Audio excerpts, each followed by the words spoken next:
trying anymore to deal with the pandemic.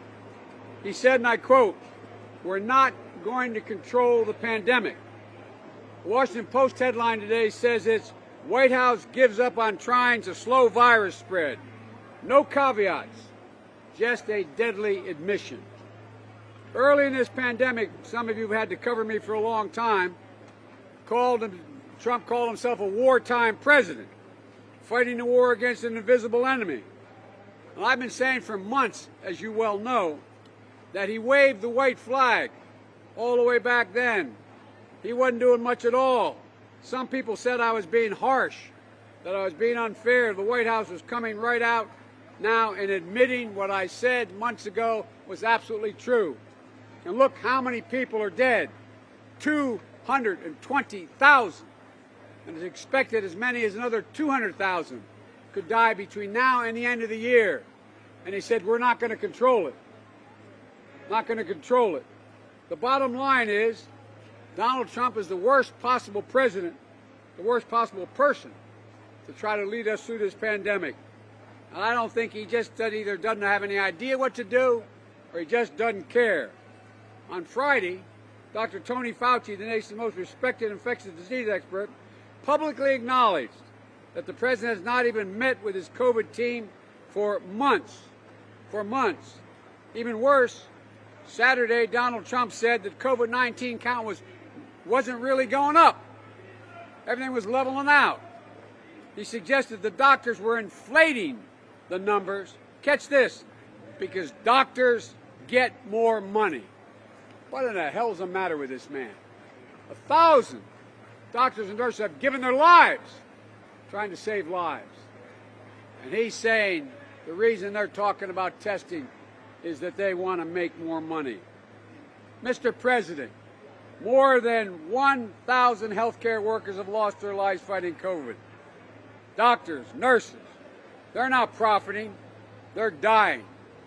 And you remember during the debate, whatever you want to call it that, during the debate, Trump said that we're learning to live with this COVID. No, he's asking us to learn to die with it. Folks, this has got to end. We can, in fact, end this crisis. If he would only get together with the House and Senate, work out a compromise on the spending bills that are out there in order to deal with everything from being able to safely open our schools. It will cost $200 billion to do it, but it's worth doing it. We should do it.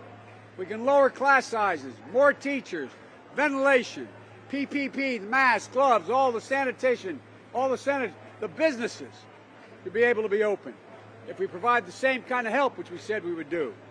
There's so much more to do. Testing and tracing. We should be pouring billions of dollars into determining how we get rapid testing. Rapid testing. So you know within hours whether or not the test is negative or positive. Many places you have to wait, some up to 6 or 7 days. He's not doing what needs to be done. And look, folks, I promise you this. I'm never going to give up.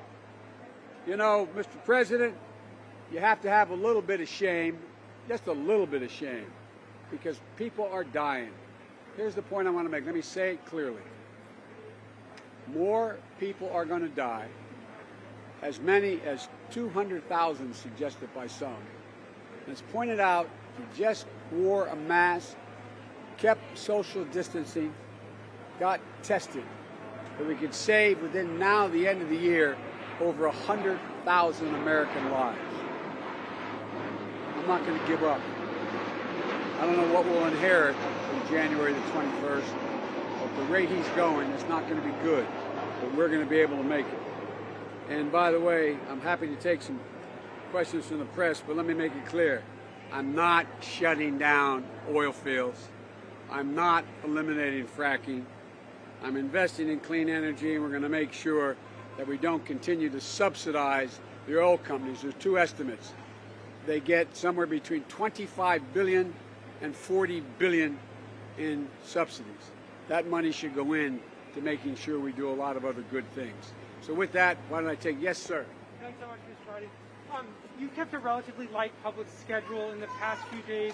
Can you give us a sense of how much you'll be traveling in the next few days, where you might be going? I just told you where I'm going to be traveling, and by the way, I traveled the last few days too. Are you going to Iowa, sir? I'm going to be going to Iowa, I'm going to Wisconsin, I'm going to Georgia, I'm going to Florida, and maybe other places as well.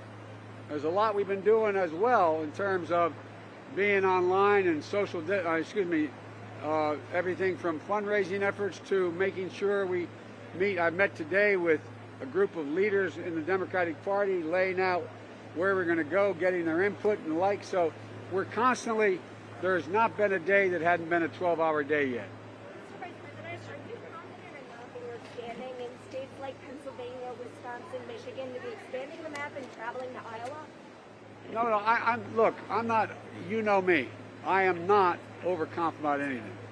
I just want to make sure we can earn every vote possible. That's why we're here. And you know that blue wall is has to be reestablished. With the grace of God and the goodwill of the neighbors, I'm going to win Pennsylvania. It's a matter of a great deal to me, personally as well as politically. I think we're going to win Michigan. I think we're going to win Wisconsin. I think we're going to win Minnesota. I think we have a fighting chance in Ohio. I think we have a fighting chance in North Carolina. We have a fighting chance in Georgia, a fighting chance in Iowa. So fortunately, because of over 6 million individual voters, average contribution $49, we're able to compete like we haven't been able to compete before in all these different states. So that's why I said we're going to be traveling, continue to travel. But the big difference between us and the reason why it looks like we're not traveling, we're not putting on super spreaders. We are doing what we're doing here.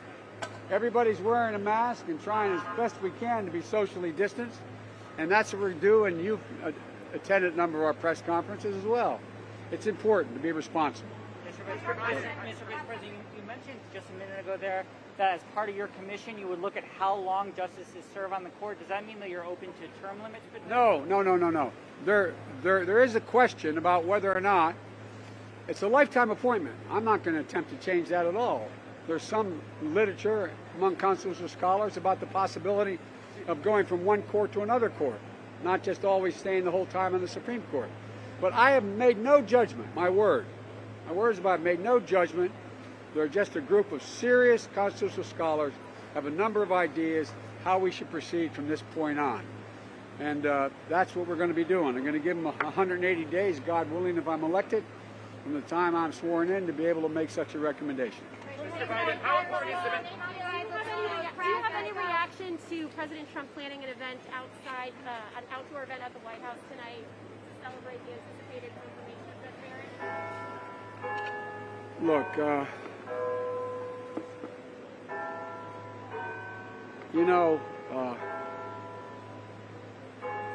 if you have children and you're raised, all parents are taught that the example you set impacts on how your kids react. When you're a boss of an operation, the example you set, what you do, matters to the rest of the company. Well, the words of a president and the actions of a president, they matter. They matter a great deal. And when the President of the United States puts on these super spreader events, you saw what happened when she was announced. All the people, including his family, thank God they seem to be okay. All the people came down with COVID.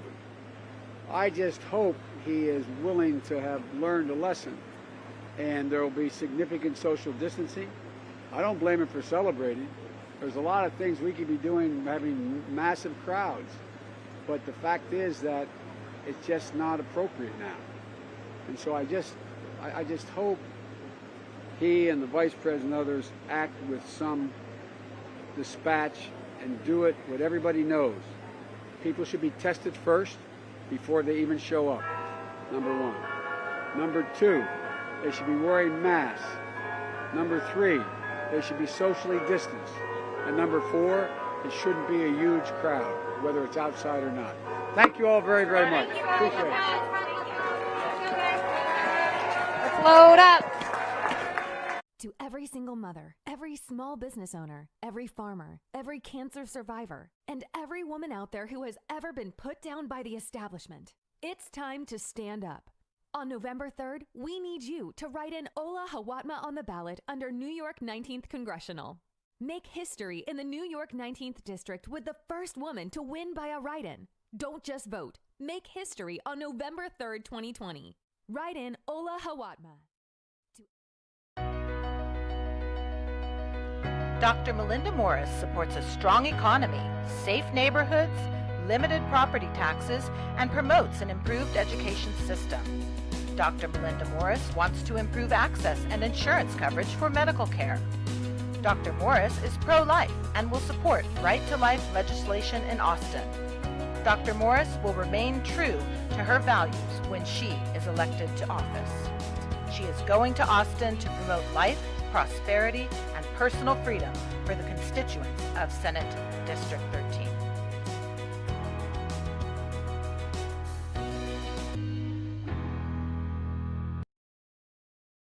I'm Greg Raths. As a veteran, current council member, local businessman, I know our community. As your congressman, I'll fight to reduce healthcare costs, keep our cities safe, and our communities healthy. Our jobs protected, our economy growing, and our nation defended. Orange County is a wonderful place to live, work, and raise a family, but together we can make it even better. Vote Greg Raths for Congress. I'm Greg Raths, and I approve this message. It's one of the great American